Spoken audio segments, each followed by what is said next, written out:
The temperature is almost touching 4 degrees. It's very cold outside, but we want to talk something which is very relevant for all professionals, and we want to heat up the studio today. Before we start our discussion, let me invite my friend from UK, Mr. Naval Gun. Good morning, CK. I hope we warm up the studio because it's freezing in London too. It's a cold wind from the north. So let's do a Mary Poppins, shall we? And make the wind blow the other way.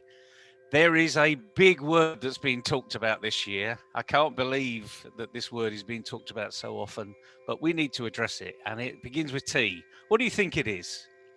I think And it's not tea, by the way. It's not tea. T for tea. Okay. It's T4. if I have to make a guess, it is trust, and it is very relevant to discuss this simply because in today's context, we are not meeting people. Uh, we are yet meeting them digitally, so it is very relevant. I think there should be new ways of building trust with people who you never meet and you never see. So I think that is something that we should discuss today. You're absolutely right. It's that big T for trust.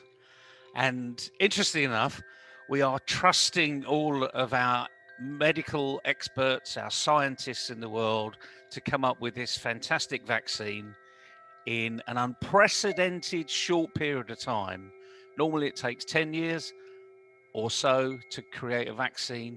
And what we've had over the last 7 or 8 months is we've got 9 or 10 vaccines which have either been approved or are about to be approved. We have trusted our experts. We don't even know who these people are, but we trust them.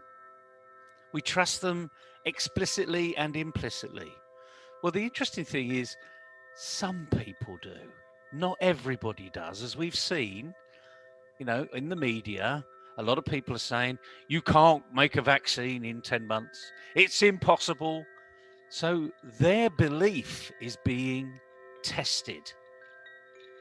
So we need to talk about trust in the element of belief. So here you go. You're my guinea pig for today, CK. Okay? Everybody knows that I throw a question at you, and this is completely unrehearsed. How long does it take you to trust people?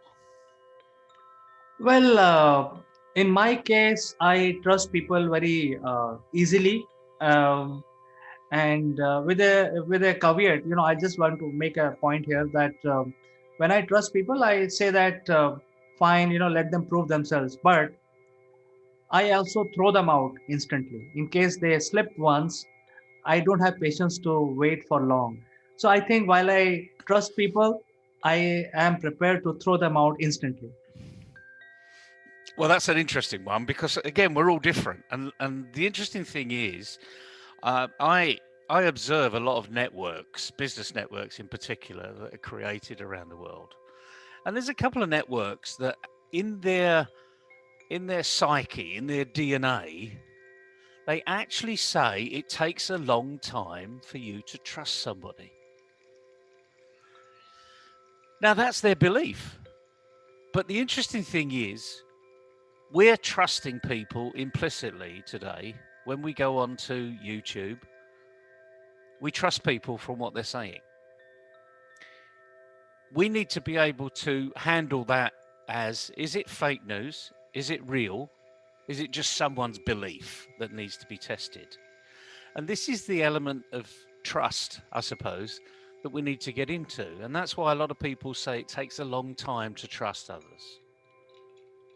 The interesting thing is, within your family, you don't have that. You've got a lifetime with them, and trust is almost implicit. And from the day you're born, you trust in your parents. Immediately trust in your parents. Because frankly, without that parental assistance, you'll die. You won't get fed. You won't get watered. You won't be able to sleep comfortably. You won't be changed. You wouldn't have an existence. I'm not being, clinically obese here, if you like. I'm just stating a fact. We trust our parents and our siblings on day one. So why don't we trust everybody on day one? Why don't we say, as you said, you kick people out pretty quickly if they don't do it? There is another way we can do it. We can actually say, start the relationship, start the discussion off with, I'm going to trust you implicitly. And it's up to you actually to keep that trust. So rather than starting with 0%, which this is what we're told to believe, trust takes a long time. So rather than say you're starting with 0%, I'm going to give you 100% of my trust, my faith I put in you. Now, keep it. So whatever you're going to do with this relationship now, it will either prove me right or it's going to prove me wrong. It's not going to prove you right or wrong. It's going to prove me right or wrong. And I think that's the issue, isn't it? It's not them trusting you. It's actually our belief is you're trusting them. But what if the tables are turned? What about them trusting you? So it's an interesting equation, isn't it? Because most people think about trust as me trusting them. Do I believe them? You know, have they got credibility? Are they going to do what they say they're going to do? But what about you? What about turning the tide now on yourself? What do you think about that? What about turning the tide on you, CK? Here you go. You're the guinea pig again for the day. Unfortunately, you're the guy on the hotspot. And what about you? Do people trust you? What do you do to show that you're trustworthy? Well, Neville, I think the first thing that you do in business to gain trust is to live up to your commitment. If you commit, you must deliver.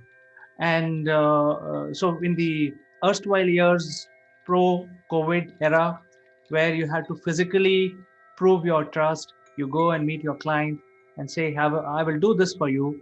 But then you can always visit him again and say sorry if you're not able to do that. And that is a part of trust building. So, even though you commit, and if you're not able to deliver, you can always say sorry and say that, hey, I will do this like this. I will deliver in so many ways. So when it comes to me, because you've asked me this question, I think it's the question of if you commit, you must deliver. But I will then add another thing here, which is more relevant in the today's context. Earlier, we could talk to, say, about 100 to 200 people. Right now, we are able to talk to about 10,000 people. So we don't have time to build the trust in the old fashioned way.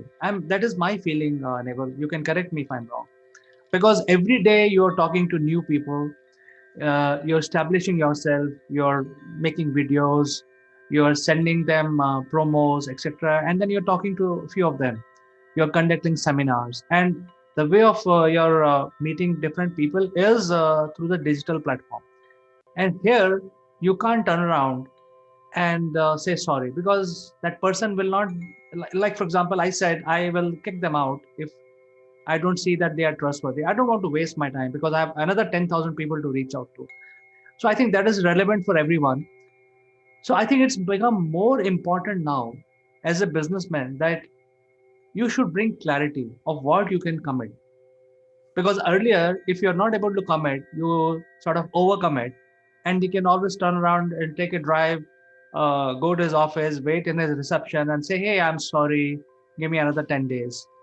But that opportunity does not exist now. So I think, along with building trust, you need to bring a lot of clarity within yourself, and that is what I feel, and that is why I feel that answer from my side is bring clarity to build trust.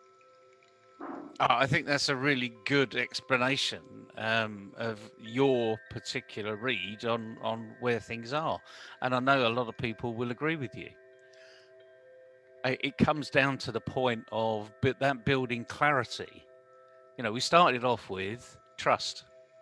We're now defining elements of trust, you know, the layering that needs to happen before trust happens. So if there's no clarity in what you're saying or who you're saying it to, actually, there's no chance trust is going to be generated. So all I'm saying is a lot of people say trust is the building block. actually, trust may be on the ground floor, but now we need to go down into the basement. What are the building blocks that we need to be able to be trusted so that people can see who you are, what you do? The other thing is digitally, of course, this medium has shown people can go and create little videos very quickly. Um, LinkedIn actually turns around and says this is a professional network, and they say put your face on LinkedIn. But let's look at that. Okay, lots of people have got avatars. Some people have just got blank blobs, you know, where it might be a male or a female, but you're not quite sure. But it's just a sort of a face with no